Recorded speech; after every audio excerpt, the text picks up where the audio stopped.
so much for coming today, ladies and gentlemen. We're going to finish with some AI and blockchain stuff. A lot of this, is very, very green field. So we're going to kind of zoom out a little bit.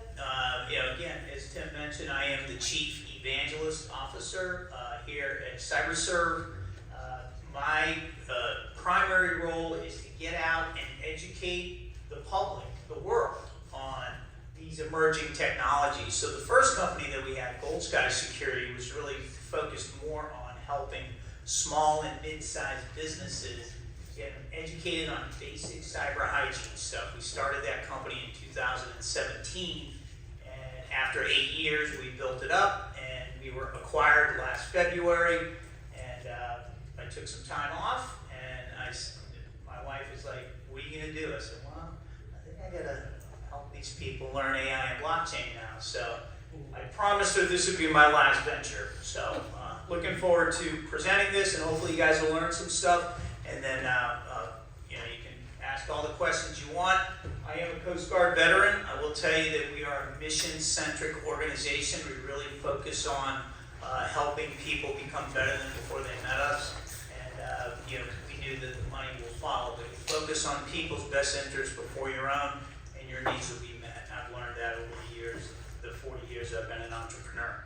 All right, so real quick on CyberSurv, again, when we sold Gold Sky, we're like, all right, what's next here? Well, we need a next-gen managed security service provider company that's out there that's going to focus on what's happening now, which is, again, AI, blockchain, and I would be remiss if I didn't include quantum computing, right? Do you guys know what quantum computing is? Show of hands, right?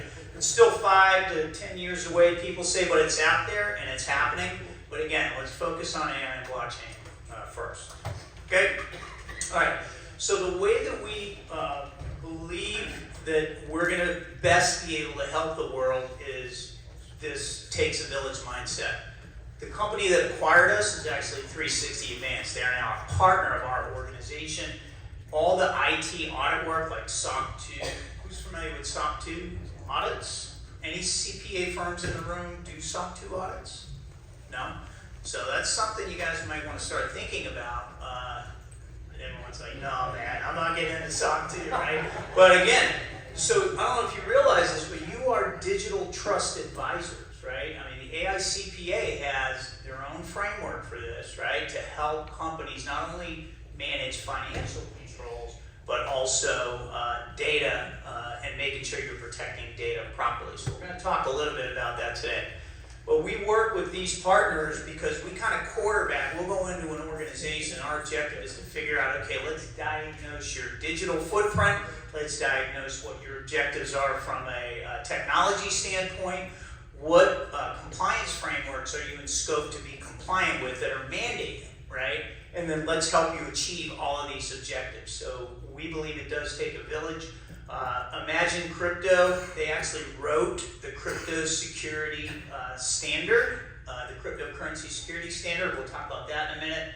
And that is now the framework that would be now today's SOC 2, right, for organizations.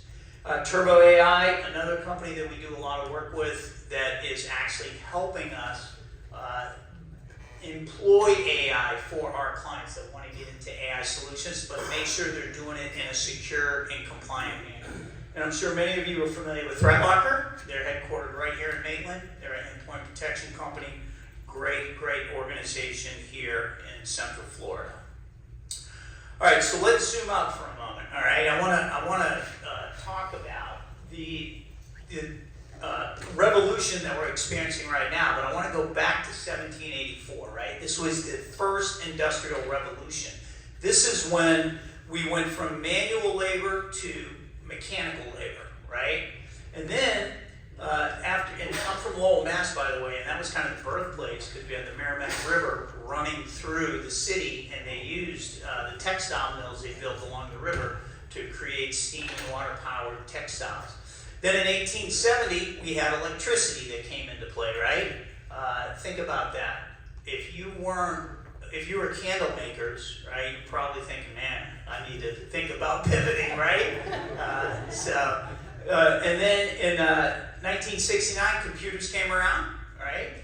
And by the way, this is a World Economic Forum slide that we got. And they don't even know when cyber physical systems started, right? They didn't even know. So there's two things I want to point out here. Number one, 1862, the Homestead Act. All right, this is when President Lincoln said, if you guys go west, all right, we're going to give you 160 acres of land. All you have to do is get there, and you have to farm it, and you got to live there, right? So what do you think happened? People started going west like crazy, right? And what do you think for the people that just said, honey, get the wagon back, we're going west, right?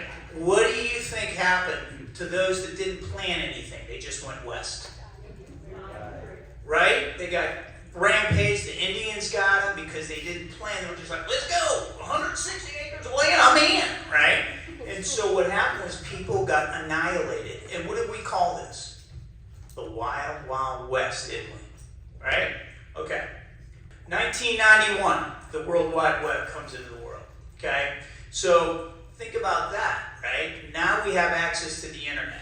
So you got people that are going online, right, into cyberspace. They have no idea, what's going on, right? And so in the cybersecurity industry, we started basically calling the World Wide Web the Wild Wild West, right? If you think about it, but it's in the digital age. So here we are today, right? And again, over the last 17 years, we've been trying to teach people basic cyber hygiene stuff. Have you done a security risk assessment? Are you scanning your networks?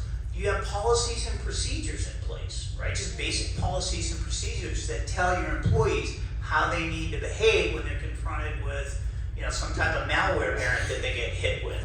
And the bottom line is we're now entering this new emerging age of AI and blockchain. So this is a whole new, I would say this is the wild, wild, wild west, right? So that's what, and as CPAs, ladies and gentlemen, you all have to start thinking about this. And I gotta tell you, I have a CPA too, right? And I wanna make sure that he is practicing good cyber hygiene because, I'm in that industry, so I'm asking those questions naturally. So you're gonna start seeing that your clients are gonna start asking a lot of these questions. All right, so let's take a look. This is an Internet Crime Complaint Center report. It's called IC3. This is put out by the FBI, okay? So if you look at this, you can see in the blue, right, these are complaints, and then in the gold are the losses. And you can see that the complaints kind of fluctuate, but look at where the losses are, right? Every single year, this is a 5-year span, right? Just about $17 billion, okay, in losses. And this was only what was reported, right? A lot of us don't even want to report this stuff because, could brand damage, you name it, right? It could really, really affect you. $17 billion over the last 5 years. Losses in what? Losses in revenue, like whether it's lawsuits, fines, that's what it is. Now, if we look at this is by industry, okay? So the financial services, actually manufacturing was number one. And the reason is because that's supply chain, okay? So a lot of cyber criminals, they know that a lot of these big manufacturing companies have a lot of money, and if you interrupt their supply chain process, they can't be down, and they'll start losing clients, etc. So that was number one. Number two was healthcare, and the reason that healthcare was very, very popular with cyber criminals is because of protected health information, or what we call PHI. Cyber criminals love that because rather than, let's say, a credit card number with a PIN, right? You can buy that on the dark web for maybe 25 cents a record. But protected health information, when you get that information, you get the doctor's ID numbers, you're getting Social Security, birth date, all that kind of stuff. But you're also getting insurance information. So now you can set up insurance fraud scams where you can just start, basically calling doctor saying, yeah, she had a broken arm, and get all this claims money in return. And believe it or not, it's so sophisticated in the cyber criminal world that there'll be a group that goes out and steals all the PHI, and then they just resell it to the guys that are going to do the insurance scams. They'll resell it to the ones that are going to use the PII, right, personal identifiable information. It's very, very, very sophisticated. But financial services, if you'll notice, is right there, number 4. And the reason for that is, again, CPAs, especially smaller CPAs, you guys are like a gateway to many, many other clients, right? So if we get into one of your networks, we have access to all your clients. So cyber criminals love that. We'll talk about that more here in a little bit. So I started getting into this a little bit, right? So again, Social Security numbers, this is called PII, tax documents, right? Direct deposit information. These are some of the things that cyber criminals love when they're going after, or if they're targeting CPA firms, right? If you're dealing with business owners and you have mergers, acquisitions, bankruptcy scenarios, right? They can use that information for extortion purposes, believe it or not. But again, the smaller CPA firms have to be hyper vigilant in today's digital age because they know that you may not have all the controls around your network and your infrastructure that a larger CPA firm would have. Okay, so we'll talk about the AI boom, right? Siri, can you do my taxes, right?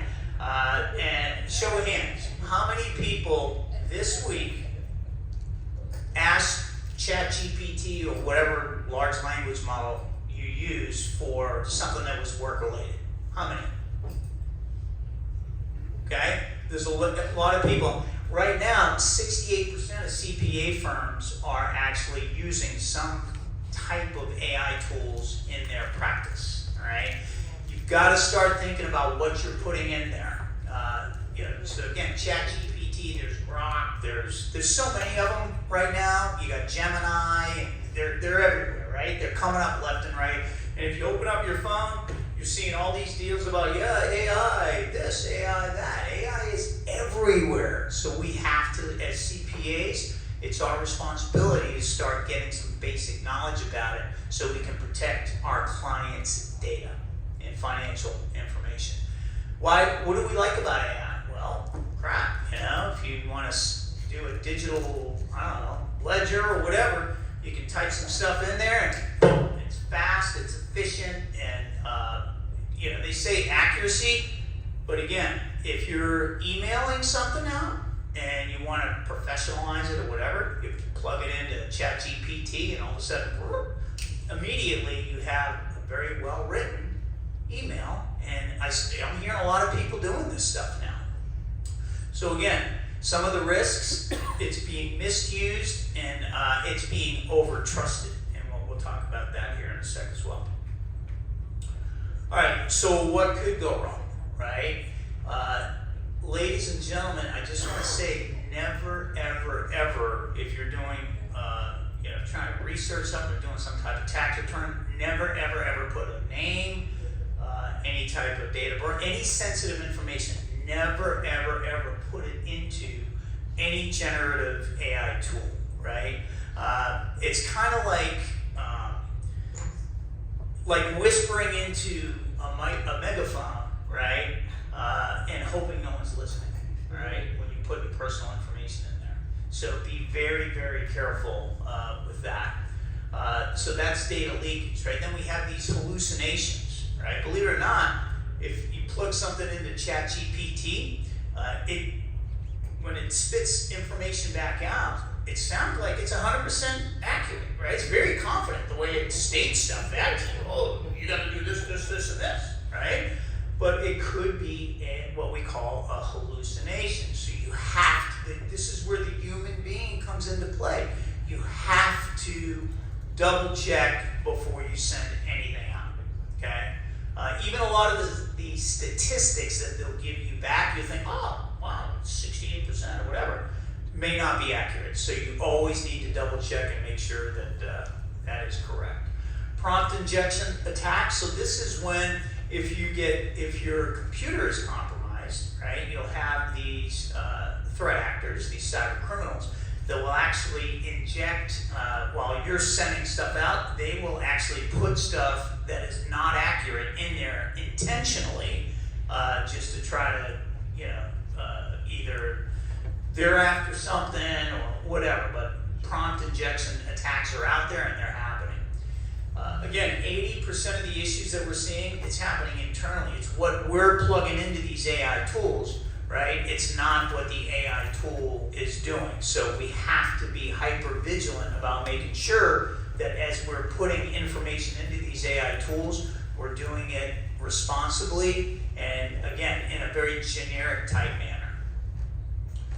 And then a real example of this, right? So there was a CPA firm, and they were looking for creative ways to, for a client, it was some type of incentive, and how can we incentivize deductions for this client? It was some type of deduction incentive.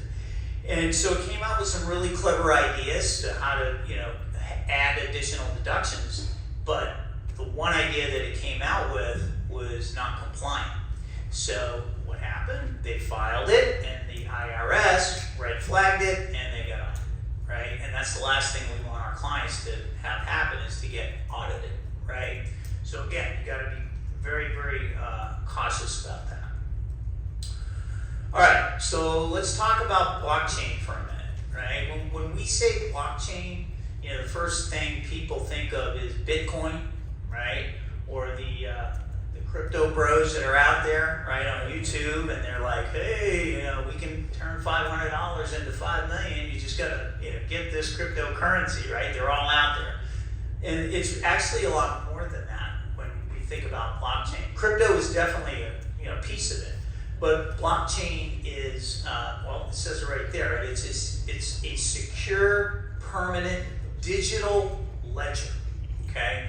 So think of blockchain as the internet, if you will, and Bitcoin as like an application on the internet, like email, okay? So that would be an analogy to think about when you think about blockchain versus Bitcoin or crypto, right? It's an application. So smart contracts, who's familiar with smart contracts? Anybody been using them?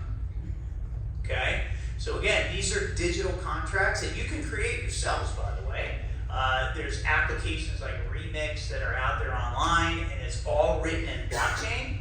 And the beauty of blockchain is it's irrefutable, okay? Once it's written, nobody can change it. And from an audit standpoint, it's, you cannot, it's written in a way that it's so secure, nobody can manipulate the data. So it creates what we call immutable audit trails. And then we have these tokenized assets, right? Or what we call real world assets. Now, real world assets are things like, believe it or not, so my brother is an artist, actually a pretty famous artist out in New Orleans. His name is Frechette. And he is now tokenizing his artwork, right? So he paints bands live while they're performing.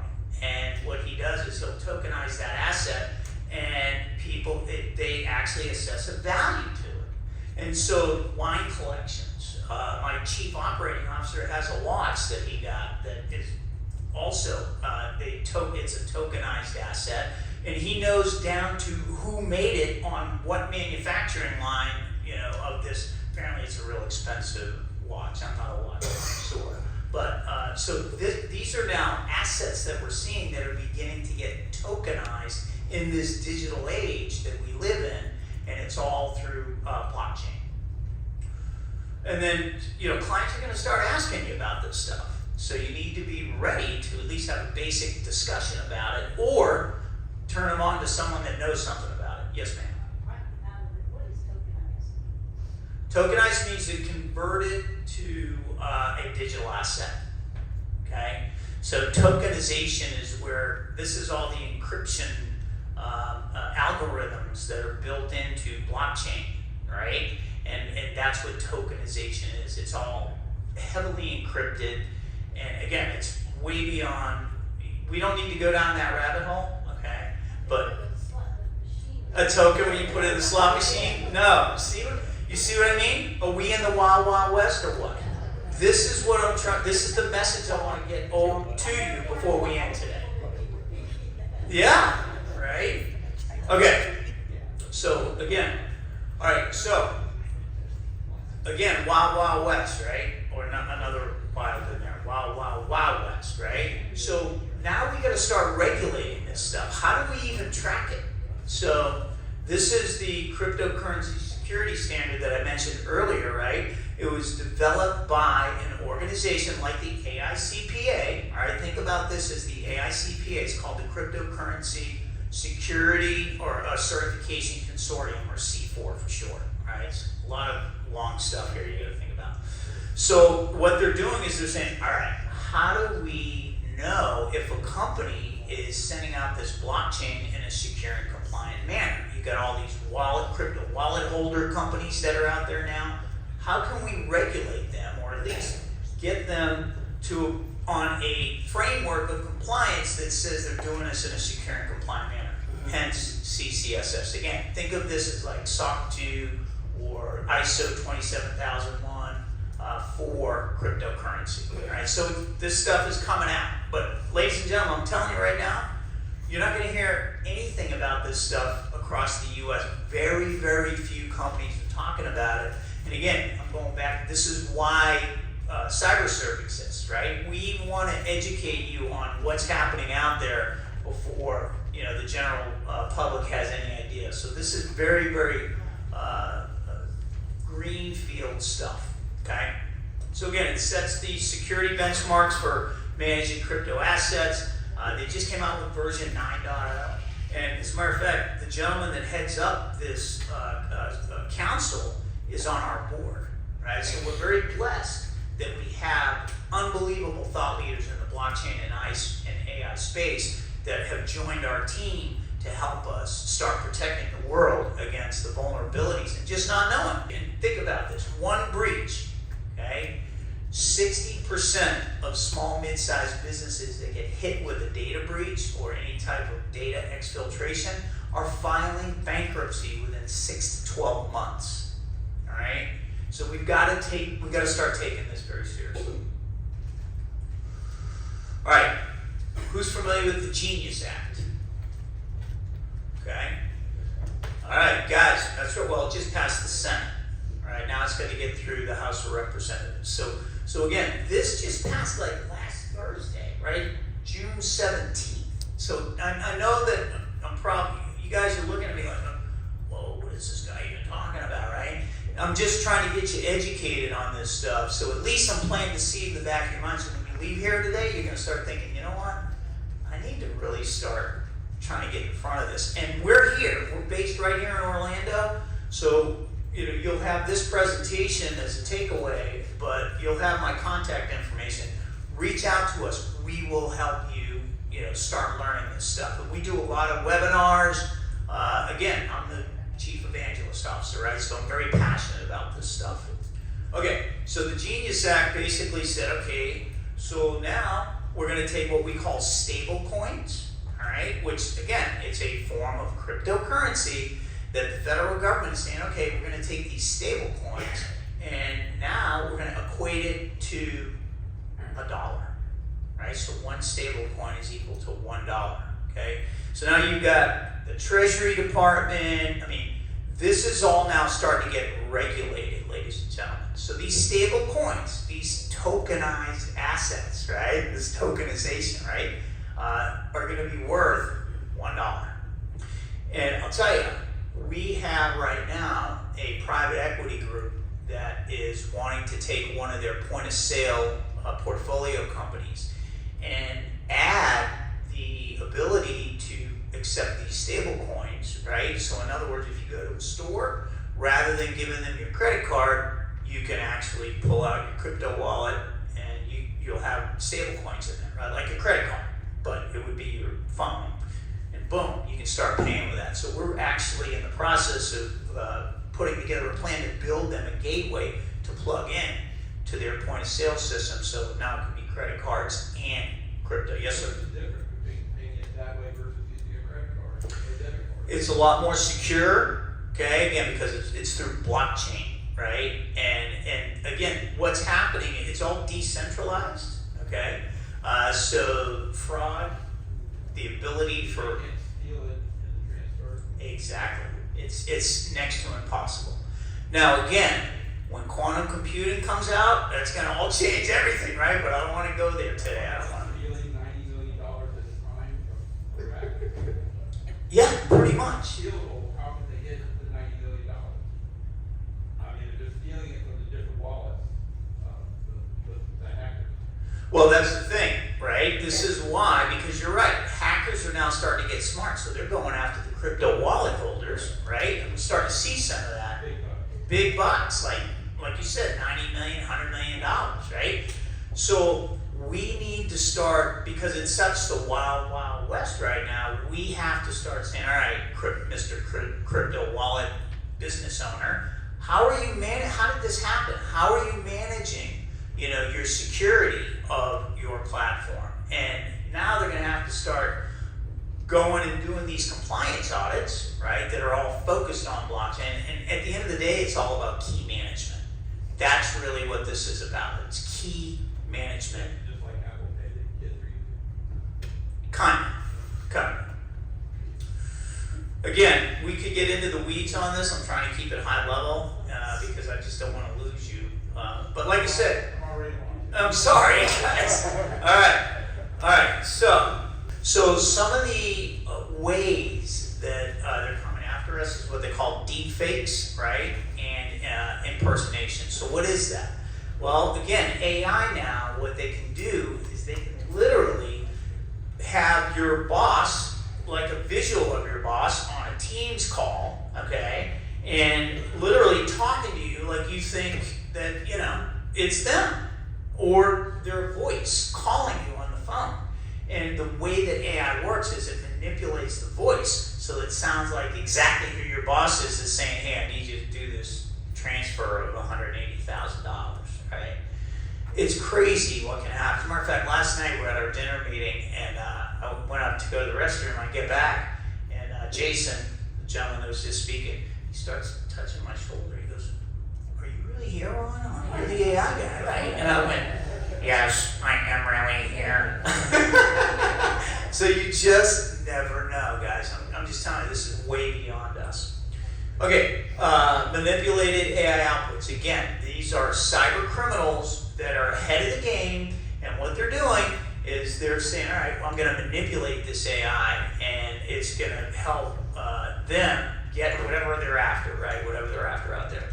And then AI-driven phishing. So you guys heard of phishing when people try to phish you, right? Well, guess what? Cyber criminals thought they were good. Well, now they're using AI, and now it's like unbelievable how well it works now, right? Because AI. So again, it's a blessing and a curse, right? All right, and then third-party software risk. Again, you need to be vetting your vendors, okay? Because they may, if they're using AI, right, you need to start asking, questions. Third-party risk management is what I call it, right? You need to start vetting whoever you're working with from a third-party software standpoint. You need to be making sure that they're practicing good cyber hygiene and all that good stuff. How am I doing on time?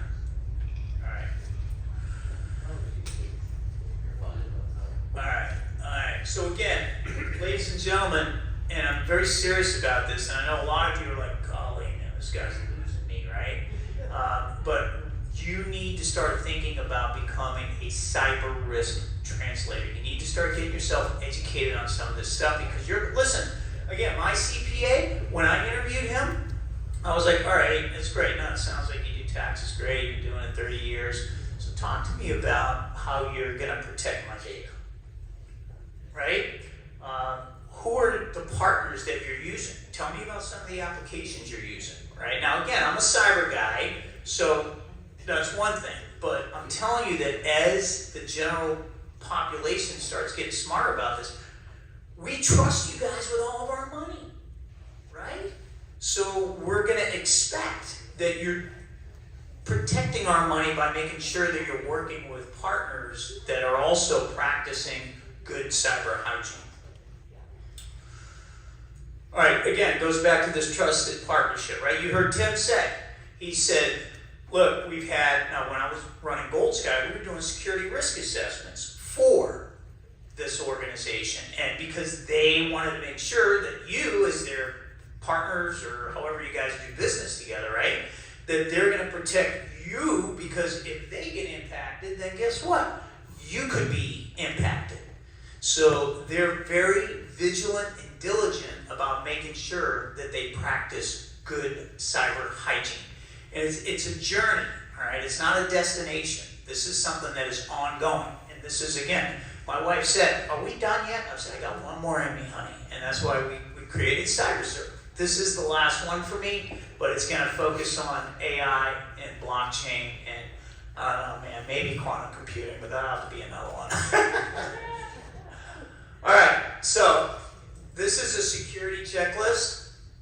So these are, and again, you're gonna get this list, so I'm not gonna really kind of go through all of it, right, one by one, but I'll give you a second just to look at it. Let me see if there's anything I really want to point out.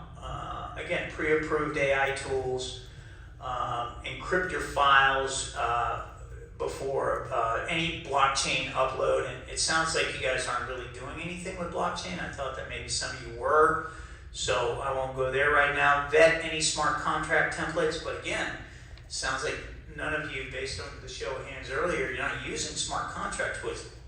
I'm a little surprised by that, but again, it's green, wild, wild west stuff.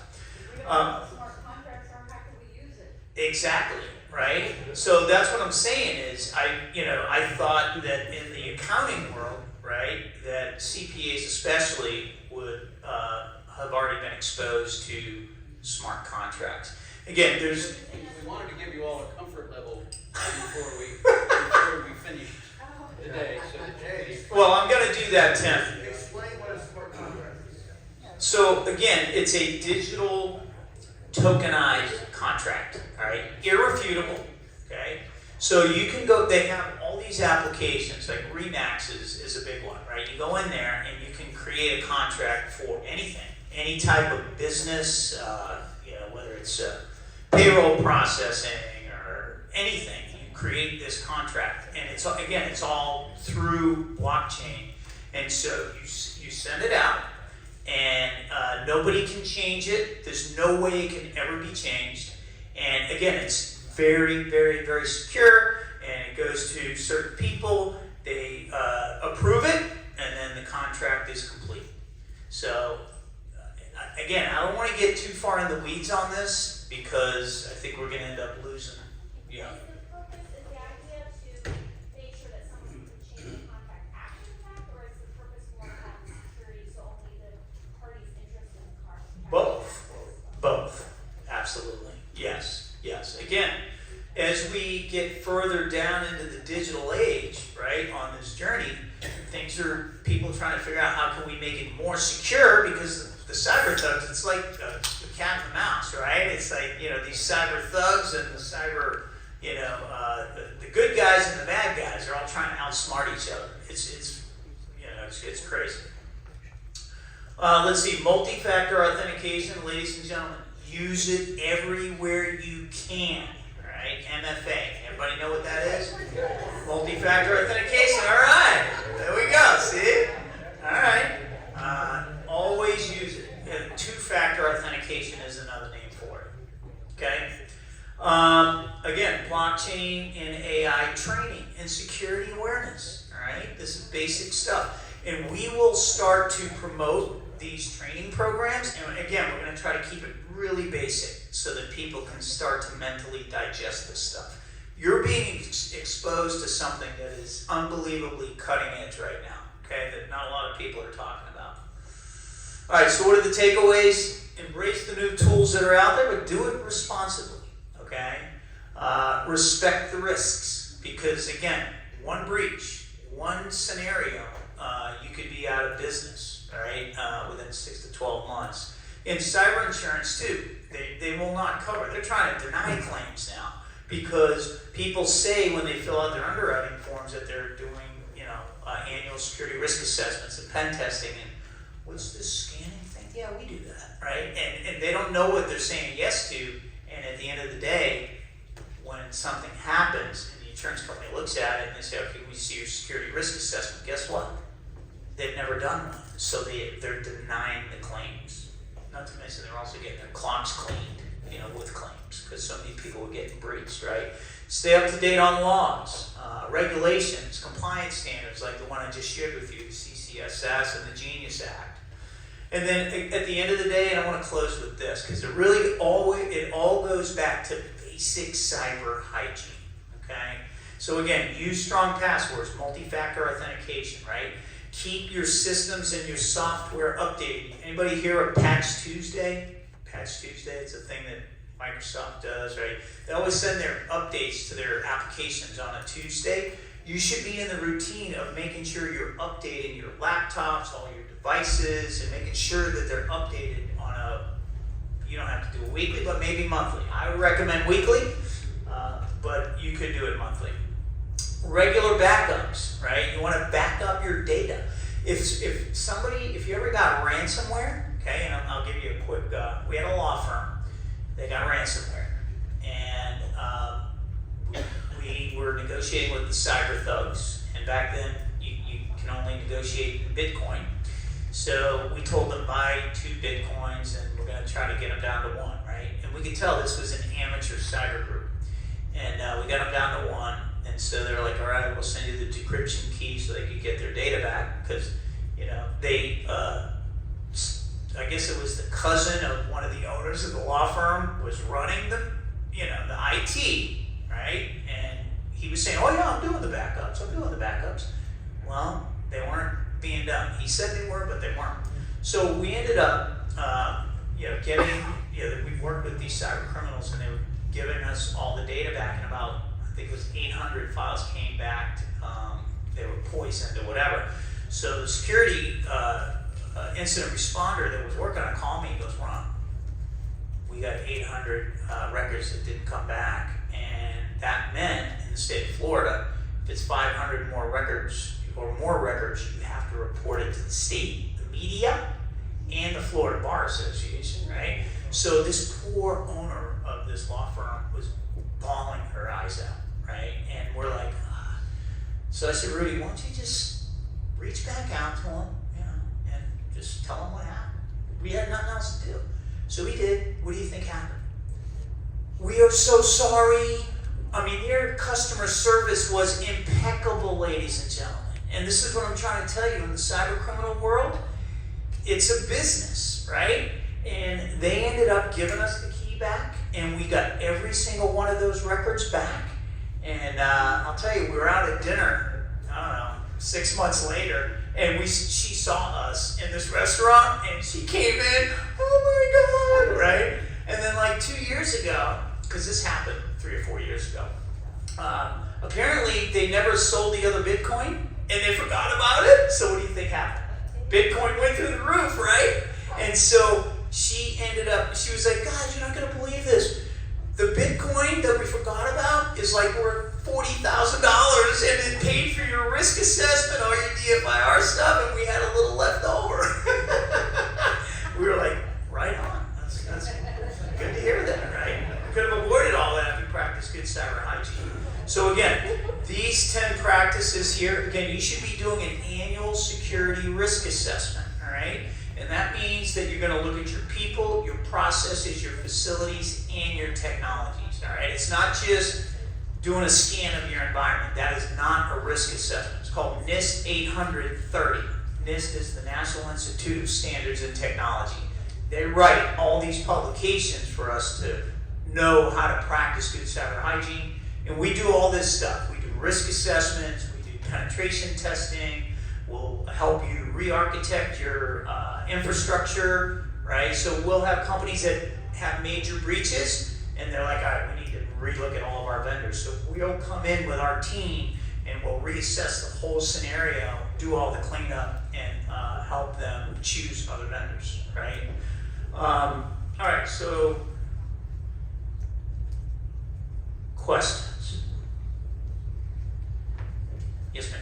So after you do that cleanup assessment, and get them on the right track, do you do a follow-up every year or something like that? Yes, ma'am, you should be doing, and again, this is, falls into line with compliance frameworks too, right? So if you have to be HIPAA compliant, right, or if you're a SOC 2 compliant company, one of the controls is to do an annual security risk assessment. You have to do it. But again, you don't need to do it for the compliance. You want to do it to make sure you're secure, right? Because compliance is a byproduct of having a secure organization, right? You can be compliant, but you got to be secure first, right? One breach is all it takes. All right, so I do want to close with a poem. My brother's a painter, but I'm a writer. And I just want to throw this one at you guys real quick. It's called Just Do Your Best. And it goes like this. Because that's all we can do, right? Things are all changing so fast in the world that we're in. It goes like this. Just do your best in whatever you do, though sometimes it may not be easy for you. Half-heartedness never accomplished a goal, and positive thinking is food for the soul. Just do your best, that's all one can ask, in spite of the odds, whatever the task. Just do your best with all that you've got, and though it's a little, or if it's a lot, you'll know in your heart when each day is through, you've done everything God expected of you. And remember, passwords are like underpants. Change them often, keep them private, never share them with anyone. Thank you very much.